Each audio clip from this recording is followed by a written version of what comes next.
Assalamualaikum warahmatullahi wabarakatuh. Pada pertemuan kita kali ini, materi yang akan dibahas adalah tentang aliran-aliran perkembangan.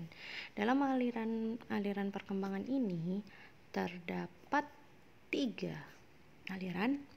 Yang pertama adalah aliran nativisme, yang kedua adalah empirisme, dan yang ketiga adalah aliran konvergensi. Selanjutnya akan dibahas satu persatu apa itu pengertian dari macam-macam aliran dalam perkembangan anak usia dini. Oke. Yang pertama adalah aliran nativisme. Nah, istilah nativisme ini berasal dari kata nati yang artinya adalah terlahir. Aliran nativisme ini bertolak dari Leibnizian tradition yang menekankan pada kemampuan dalam diri anak, sehingga faktor lingkungan termasuk nih ya, faktor pendidikan. Nah, itu kurang berpengaruh terhadap perkembangan anak. Jadi, hasil perkembangan tersebut itu ditentukan oleh pembawaan yang sudah diperoleh anak sejak lahir. Jadi lingkungan itu kurang berpengaruh terhadap pendidikan dan perkembangan menurut teori nativisme. Nah, tokoh dari aliran nativisme adalah Arthur. Nah, dia adalah seorang filsuf berkebangsaan Jerman yang sangat terkenal dengan paham yang pesimis terhadap realitas. Jadi, dia berpendapat bahwa faktor pembawaan yang bersifat kodrat dari kelahiran itu tidak dapat diubah oleh alam sekitar atau dengan pendidikan sekalipun. Jadi, pribadi seseorang itu bukanlah hasil dari pendidikan, tapi adalah pembawaan. Nah, seperti itu. Jadi, menurut aliran ini, keberhasilan belajar anak itu ditentukan oleh anak itu sendiri gitu. Aliran ini berpendapat juga jika anak memiliki bakat jahat nih ya dari lahir, maka ia akan menjadi jahat. Dan sebaliknya, jika anak memiliki bakat baik, maka ia akan menjadi baik. Jadi, pendidikan anak itu tidak sesuai dengan bakat yang dibawa dan tidak berguna bagi perkembangan anak itu sendiri. Nah, contoh nih ya dari pandangan nativisme itu misalnya anak mirip orang tuanya nih ya secara fisik. Nah, anak akan mewarisi sifat maupun bakat dari orang tuanya. Misalnya, seorang anak yang berasal dari keluarga ahli seni musik, maka anak tersebut akan berkembang menjadi seniman musik yang mungkin kemampuannya itu akan melebihi kemampuan dari orang tuanya, atau mungkin saja hanya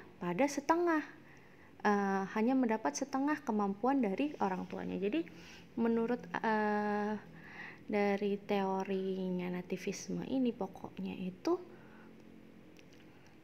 hereditas, faktor keturunan itu berperan penting pada perkembangan anak. Gitu.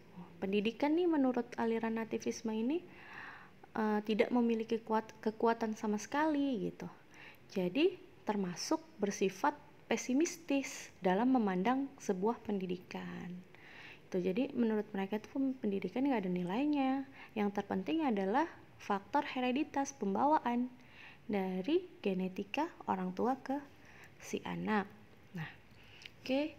Selanjutnya adalah aliran empirisme. Aliran empirisme atau aliran ini bertolak dari Lockean tradition yang mementingkan stimulasi eksternal dalam perkembangan manusia dan menyatakan bahwa perkembangan anak tergantung kepada lingkungan, sedangkan pembawaan tidak dipentingkan. Pengalaman yang diperoleh anak dalam kehidupan sehari-hari didapat dari dunia sekitarnya yang berupa stimultan. Nah, stimultan ini menjadi stimulasi berasal dari lingkungan atau diciptakan oleh orang dewasa dalam bentuk program pendidikan. Aliran ini sangat berlawanan dengan aliran nativisme yang beranggapan bahwa perkembangan manusia itu tergantung dari faktor bawaan, keturunan, dan bukan dari lingkungan. Nah, seorang filsuf pada aliran ini adalah John Locke yang mengembangkan sebuah teori tabula rasa. Nah, di mana bahwa anak yang lahir ke dunia itu seperti kertas kosong, kertas putih. Nah, oleh karena itu, kertas kosong tersebut mau ditulisi sekehendak hati yang menulisnya kah, dan lingkungan itu yang menulis kertas kosong tersebut gitu. Nah, menurut teori ini, kepribadian itu didasarkan pada lingkungan pendidikan yang didapatinya atau perkembangan jiwa seseorang semata-mata bergantung kepada pendidikan. Jadi, teori ini bertolak belakang ya dengan aliran nativis gitu. Misalnya ada dua anak lahir kembar, dari kecil mereka dipisahkan dan dibesarkan pada lingkungan yang berbeda. Satu dari mereka dididik nih ya oleh keluarga yang kaya raya dan disekolahkan di sekolah modern. Dan nih yang satu lagi ini dididik oleh keluarga miskin di sebuah desa. Ternyata pertumbuhannya tidak sama. Nah, ini adalah bukti bahwa perkembangan seorang anak itu berdasarkan dari lingkungan sekitar, bagaimana ia dididik gitu, bagaimana program pendidikan yang dirancang untuk si anak. Oke, selanjutnya adalah teorinya dari aliran konvergensi. Nah, aliran konvergensi ini pada umumnya diterima secara luas nih sebagai pandangan yang tepat dalam memahami tumbuh kembang manusia. Kenapa?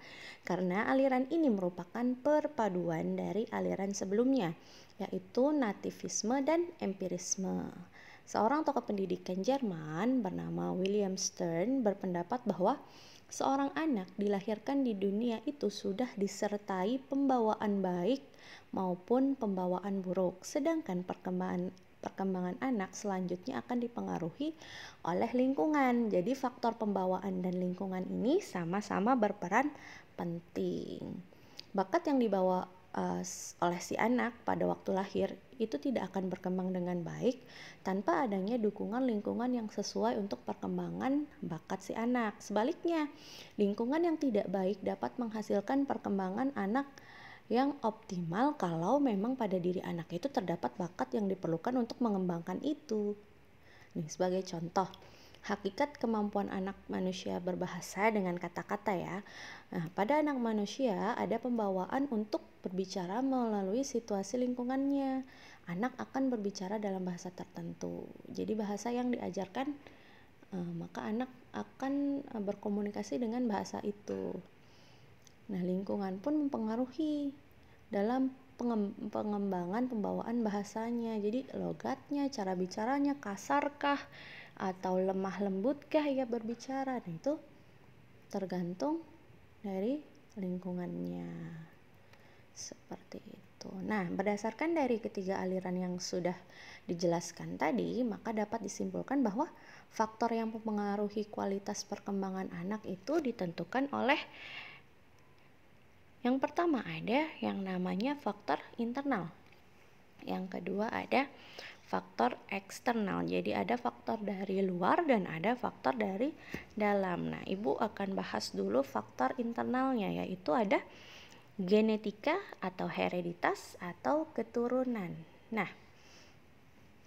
keturunan yang diturunkan dari orang tua ke anak sangat dipengaruhi dan faktor genetiknya itu didapat dari orang tua. Faktor genetik ini lebih menekankan pada aspek fisiologis dan psikologis yang dibawa melalui aliran darah dalam kromosom, ya kan? Jadi bentuk fisik, kesehatan, sifat, kepribadian, minat, bakat, kecerdasan itu berasal dari orang tua.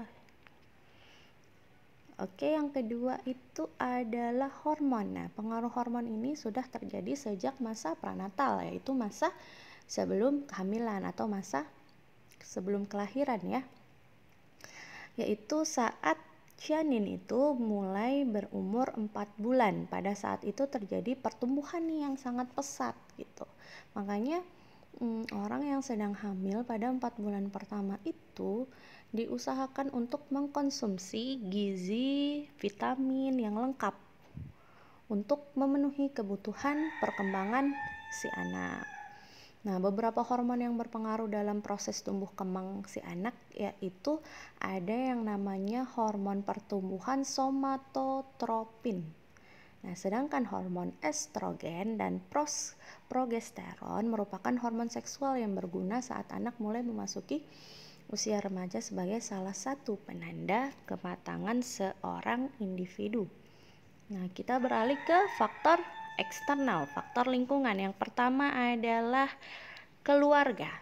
Oke, keluarga merupakan lingkungan pertama ya yang dikenal oleh anak. Keluarga ini memiliki pengaruh yang cukup besar terhadap proses tumbuh kembang anak. Dukungan dan bimbingan yang diterima oleh anak dari orang tua akan memaksimalkan pertumbuhan dan perkembangannya, sehingga anak akan banyak belajar dari orang tua maupun orang yang ada di sekitarnya. Kemudian yang kedua ada kelompok teman sebaya. Nah, biasanya nih ya saat anak sudah mulai memasuki usia sekolah, nah teman sebaya akan sangat berpengaruh pada perkembangan anak. Nah, hal ini dikarenakan anak-anak lebih banyak menghabiskan waktu bersama dengan temannya. Saat bersama teman-temannya, anak akan mempelajari apa yang ia tidak dapatkan di keluarga, misalnya tentang persaingan, kerjasama, saling menghormati perbedaan, dan hal-hal lain yang sangat berguna dalam proses perkembangan si anak. Nah, yang ketiga ada pengalaman hidup. Yang dimaksud pengalaman hidup adalah proses pembelajaran menjadikan anak berkembang dengan cara mengaplikasikan apa yang telah dipelajari pada kebutuhan yang akan ia pelajari gitu. Jadi semakin banyak pengalaman hidup yang anak itu pelajari, maka akan sangat membantu untuk menyelesaikan tugas-tugas perkembangannya. Misalnya kecakapan-kecakapan apa yang sudah anak kuasai. Misalnya sudah bisa mengikat tali sepatu sendiri, pakai baju sendiri, mandi, toilet training. Nah, itu pengalaman-pengalaman itu akan membantu anak menyelesaikan tugas-tugas perkembangannya. Yang terakhir adalah kesehatan lingkungan. Nah, tingkat kesehatan ini mempengaruhi respon anak terhadap lingkungan dan respon orang lain terhadap anak tersebut. Sehingga proses perkembangan dapat terganggu bila kesehatan lingkungan tidak kondusif. Misalnya sakit atau luka itu berpotensi nih mengganggu pertumbuhan dan perkembangan si anak. Sakit atau cedera yang berkepanjangan bisa menyebabkan ketidakmampuan si anak untuk mengatasi dan menjawab kebutuhan dan tugas-tugas pada tahap perkembangannya. Nah, itu adalah faktor yang mempengaruhi perkembangan anak. Oke, sampai di sini materi yang Ibu sudah jelaskan. Wassalamualaikum warahmatullahi wabarakatuh.